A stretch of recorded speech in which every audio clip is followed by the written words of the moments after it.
Hello guys. Okay, sa mga Aries ito guys, tingnan natin muna ang inyong pag-ibig. Para sa mga Aries, unahin natin ang inyong pag-ibig guys. Silipin natin ang inyong pag-ibig, buhay pag-ibig. Para sa mga Aries, I need to message dito sa kanilang pag-ibig.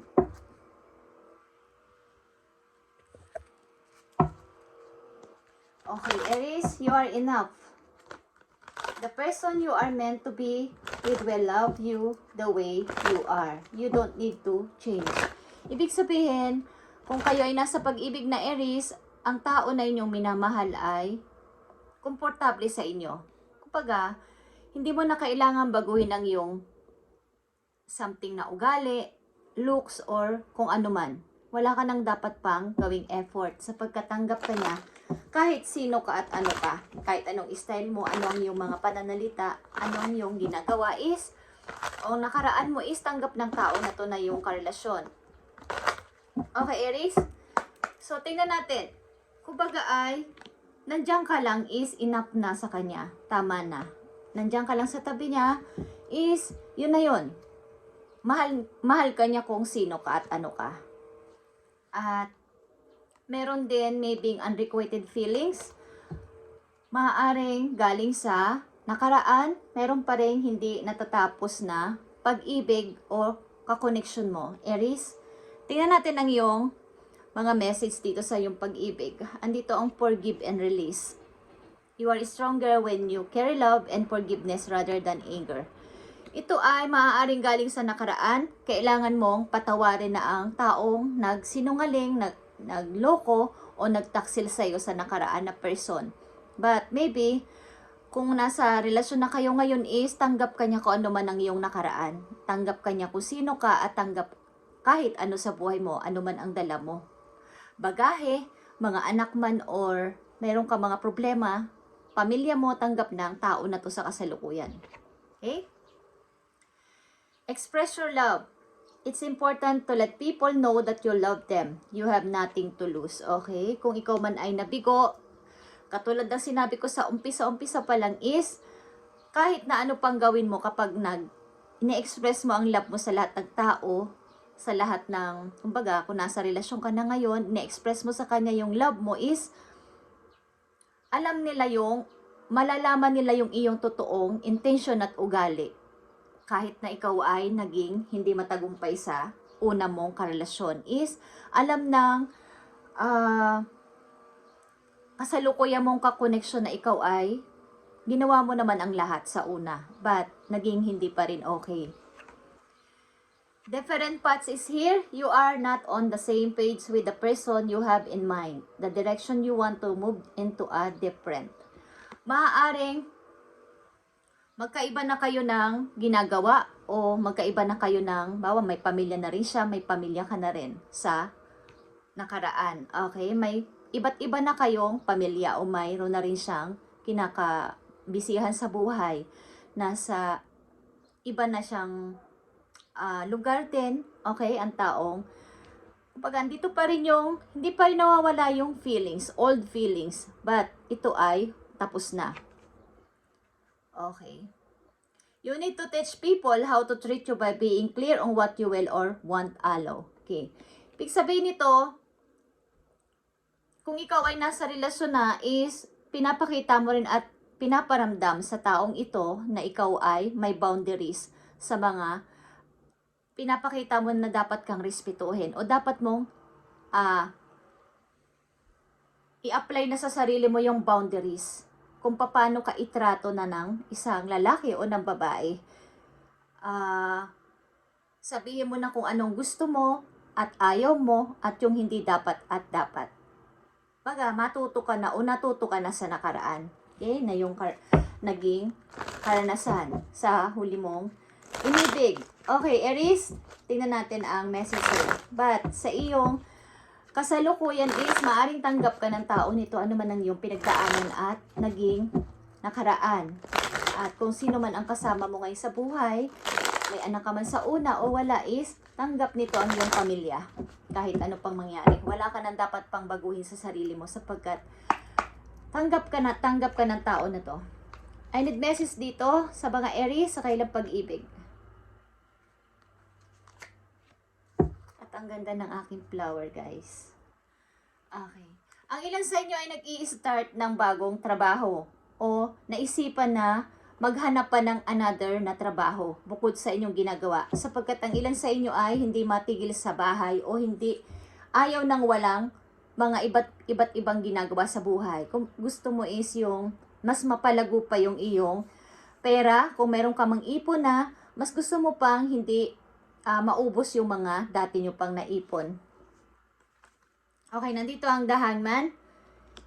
Maaaring kontento ka sa iyong buhay sa ngayon, lalo na sa iyong karelasyon sa ngayon is okay naman ang trato sa iyo ng tao na to at sinusuportahan ka ano man ang iyong iniisip, pinaplano at kung naka-stay ka pa at hindi ka pa makapag-decide o kung ano man ang iyong mga plano sa buhay, this time is ang tao na to ay tuloy-tuloy kang sinusuportahan at baga is ayaw at gusto mo is alam niya kasi. So, naiintindihan niya ang iyong damdamin ng tao na to.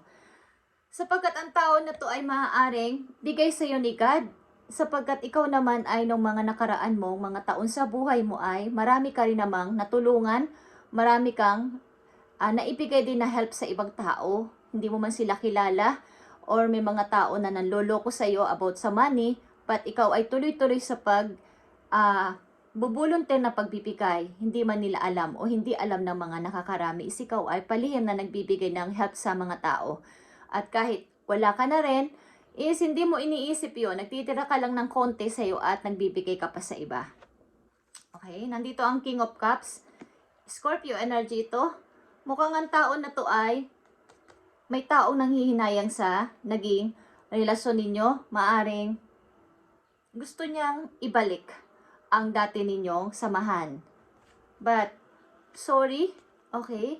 Maaring ikaw ay mayroon ng piniling iba sa malayo, okay? Ang tao na to ay nakatingin sa'yo because alam niya na ikaw ay meron ng minamahal na iba at meron ka ng pinili. Meron ka ng gustong samahan o puntahan or may bibisita sa'yo galing sa malayo. So, maaaring ang tao na to ay nagsisisi galing sa nakaraan dahil sa ginawa niya sa iyo at maaaring pinipigilan niya yung sarili niya. Ang tao kasi na to ay available ang emotion. Kaya lang kapag ito ay nag-twist, ang kanyang ugali, ito ay nagmamanipulate ng emosyon ng tao. Hindi ka man niya sasaktan ng physical, sasaktan ka niya sa emotional mo, sa emotion mo, okay? Okay, Aries, at ito ang payo sa iyo ng iyong spirit guides sa inyong pag-ibig na to, guys. Tingnan natin. Maaaring meron ka ng pinili at ito ay new path, new person na nasa malayo. Two of Wands. Okay? At maaaring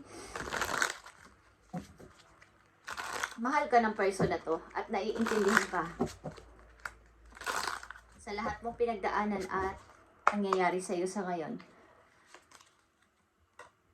Don't shy away from your desires. Okay, Aries? Lahat ng mga gusto mong gawin ay wag mong ipakita mo sa kanila.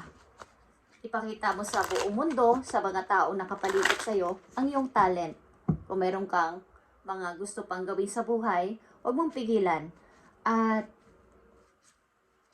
wag kang umalis kung ano man yung iyong hilig ay ipagpatuloy mo at itrain pa ang sarili at magiging mahusay ka dito, Aries. A few weeks, okay, a few weeks something na may mga the work you put is in praying off. Okay, maaring ito'y tungkol sa work. A few weeks is sa mga susunod na linggo is maaaring may matatanggap kang money, okay, para sa'yo. Galing sa trabaho ito, maaaring ito ay sa trabaho. Guys, is maaaring may magbabayad sa'yo or may something na may matatanggap kang pera dahil sa iyong ginawa. Hindi man to literal na sa work sa company, is sa iyong mga ginawa sa buhay. May matatanggap kang biyaya. Okay. At tingnan natin ang inyong career, guys. Ano nang nangyayari sa inyong trabaho, sa career ninyo. Aries. Ngayon ay May 16, 2025. Ang reading na to ay simula ngayong May 16. At kung nangyayari na to sa inyong buhay sa kasalukuyan is kumuha kayo dito ng konting idea kung gusto nyo lang at tayo galing sa inyo, guys. Okay, Aries. Ano na nangyayari sa inyo?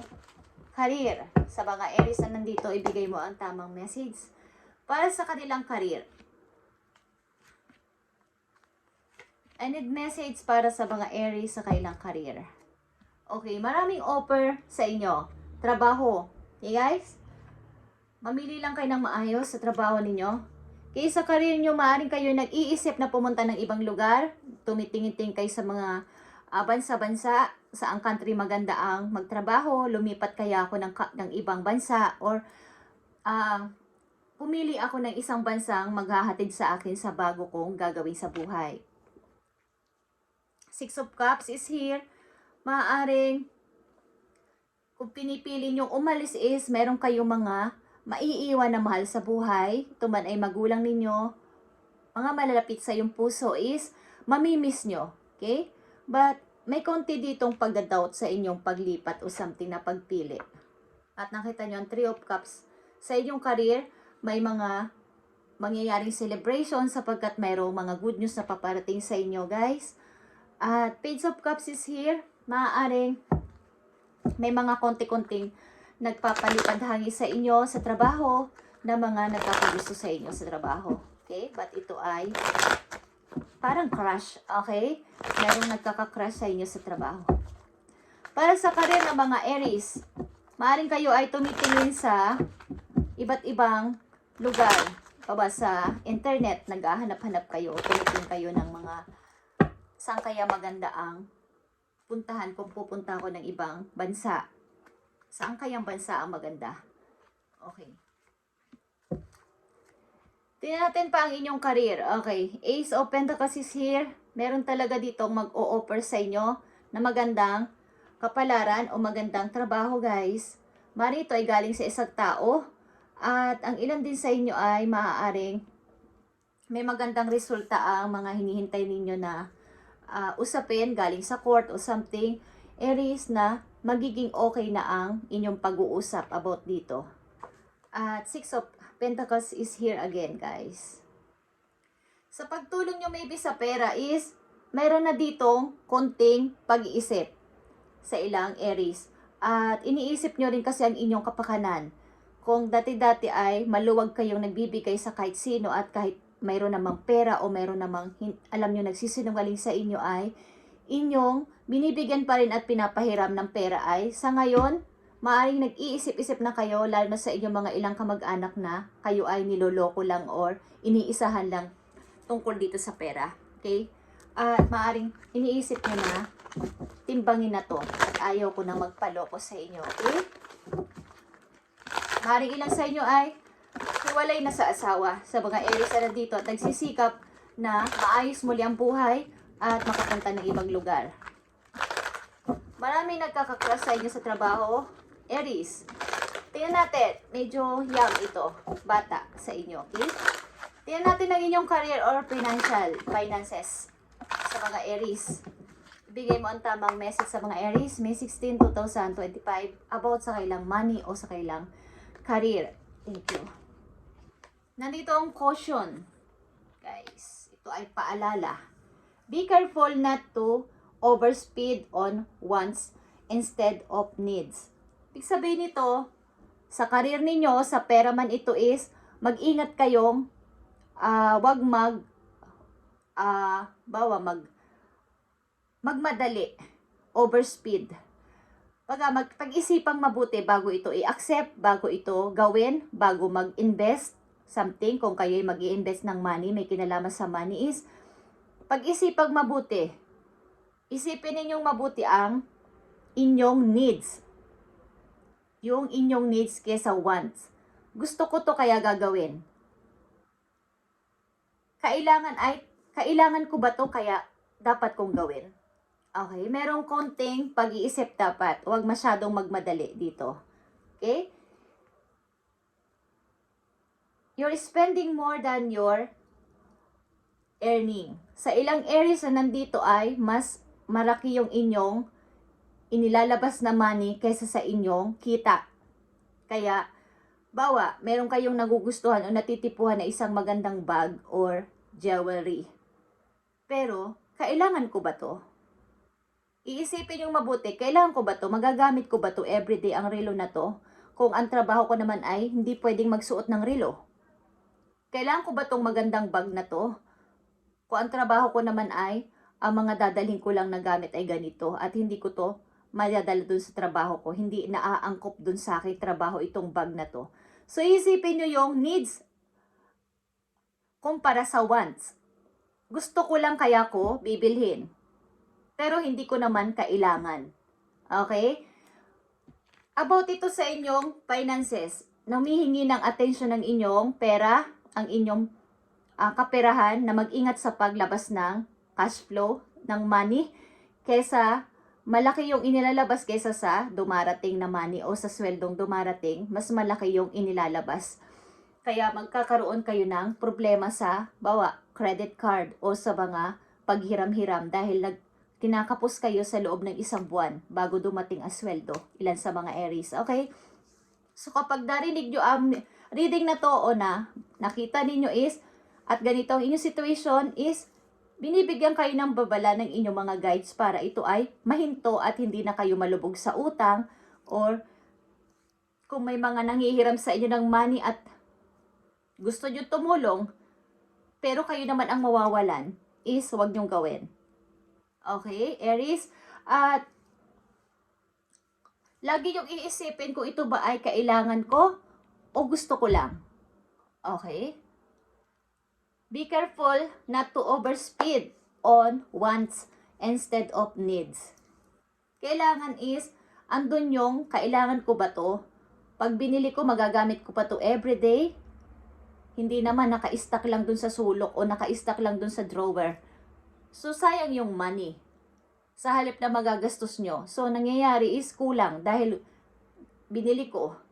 Kulang yung pera ko sa susunod pagsahod. So, nagkakaroon kayo ng utang. Okay, Aries? So, hindi ito ay konting babala sa inyo. Kung ito man ay hindi pa nangyayari sa inyo at mararanasan nyo sa mga ilang darating pang mga araw is sana ay inyong bigyan ng attention. Okay, ang inyong cash flow para hindi magkaroon ng pagkakaroon ng utang. Okay? So, kailangan naman na ang example kasi dito guys is kapag ako din ay may gusto na isang bagay na bilhin, tinitingnan ko o kinocompute ko yung aking mga expenses, yung aking mga bayarin, yung aking mga ipon, at saka yung nakalagay sa wallet. Kung hindi ko naman kailangan is, binibigyan ko ng taning yung damit na gusto ko. Nilalagay ko siya muna at kapag nandito ka pa sa oras na ako'y bumalik para sa akin ka. Okay? Hindi ko minamadali o wag niyong madaliin ang isang bagay. Pwedeng maghintay. Okay? At masaya kayong babalik at makikita na nandun pa siya. Ibig sabihin, para sa inyo yon. Kung sa loob ng 2 weeks ngayon na magkakaroon ako ng iba pang pera para biling kita is, biling ko yung bagay na yun is, andun pa din because para sa'yo yun. Pero kung nung time na yun is, gustong gusto mo nang bilhin pero hindi mo naman magagamit is, wag nyo yung gagawin guys. Aries, okay?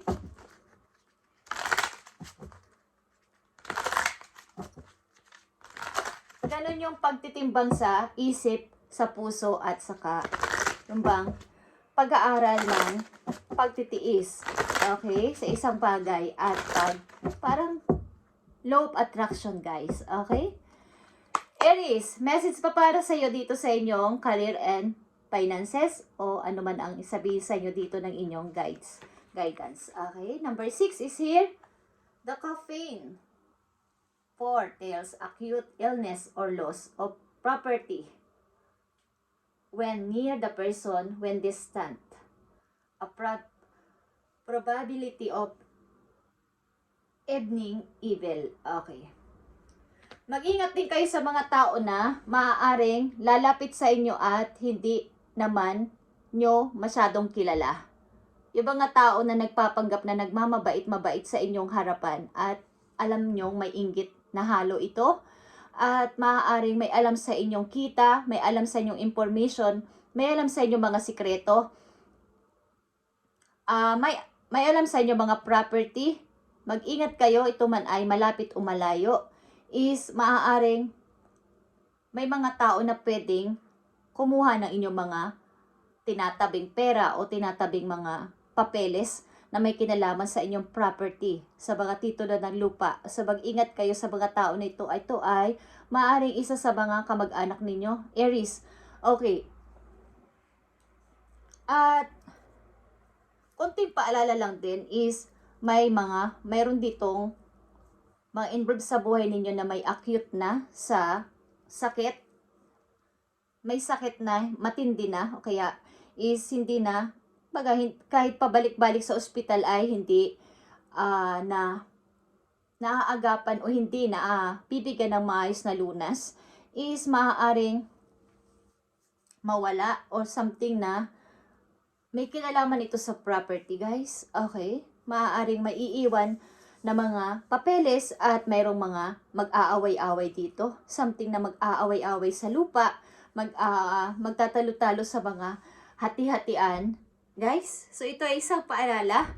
Kung kayo ay may mga ganitong sitwasyon sa inyong pamilya is agapan ninyo na wag na itong humaba pa at magkaroon pa ng matinding away. At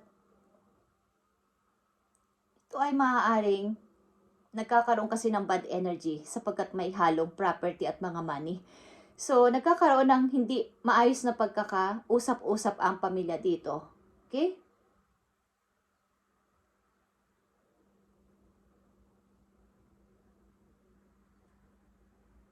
Maaari din na, Aries, kayo ay mag-ingat sa mga taong nararamdaman ninyo na pag ang tao na to ay malapit sa akin, ako ay nagkakasakit. Pag naman ang tao na to ay malayo sa akin, something na may mga hindi inaasahang mga pangyayari. Okay? So maging aware kayo doon, Aries, sa mga taong yun na lumalapit sa inyo at kayo ay nagkakaroon ng mga bad energy na nararamdaman. Yung mga sakit. Okay. Guys, ingatan ninyo ang inyong sarili. Maari ito ay isa sa mga pamilya ninyo na hindi nyo nabibigyan ng tulong at sumasaba ang loob sa inyo. Okay? But kailangan din naman putulin ang isang bagay na sobra-sobra na. Hindi na kailangan ng tulong pero nanghihingi pa rin ng tulong sapagkat ang akala nila sa inyo ay kayo ay may mga malalaking pera. Okay? Kung meron man is, nasa sa inyo na yun sapagkat ito ay inyong pinaghirapan at kailangan nyo rin magtipid at magtago sa inyong sarili sapagkat hindi naman kayo makakatanggap ng ganyan ding mga tulong buhat sa mga tao. Okay? Aries, isang message for you dito. In the flow, Aries. Everything is smooth sailing. So kayo ay, kung kayo maglalakbay or may mga situation kayong mahirap sa kasalukuyan is, lahat naman ito ay magiging maayos ang takbo. At huwag na kayo mag-alala. Kaya ang ilan sa inyo is nasa bansa na may snow, nag-i-snow. Okay? Nag-yellow, guys. Okay, Aries. Tingnan natin ang last message pa para sa inyo. Paalala para sa mga Aries. Okay, kung nalalaman ninyo na kayo ay parang pag malapit kayo sa tao na to ay para kayong laging nagkakasakit, ay lumayo-layo na kayo sa tao na to. Kapag naman distant kayo sa tao na to, maraming mga hindi inaasahang pangyayari ang nagaganap. Sapagkat ang tao na to ay walang ibang iniisip kundi masama para sa inyo. Okay? Layuan nyo ang tao na to. 6 of Swords ito. O 5 of Swords. Okay? Drama ng ibang tao ito. Message o paalala sa inyo, Aries. Ito ang universe, guys. At ito ay number 21 is 3 is rebirth. Magmasid-masid talaga kayo sa paligid. At pag kayo ay magre-restart sa inyo sarili ay kailangan kayo ay tahimik lang. Magmasid-masid at makiramdam sa inyong maaaring mga involved na tao sa buhay ninyo. At maaaring minamanmanan kayo sa inyong pagpapasimula ulit sa buhay. Mga bagong kakilala na tao at bagong person sa buhay is alam ng tao na to. Okay? But kayo maybe ay nagre-restart o nagre-start na at nagsisimula na to, okay? At may pinili na kayo sa malayo. Thank you, Aries, and God bless sa inyo lahat, guys. Mag-ingat kayo sa inyong mga property, mga ipon, at baka maangkin ng iba, mga papeles. Okay? Thank you and God bless.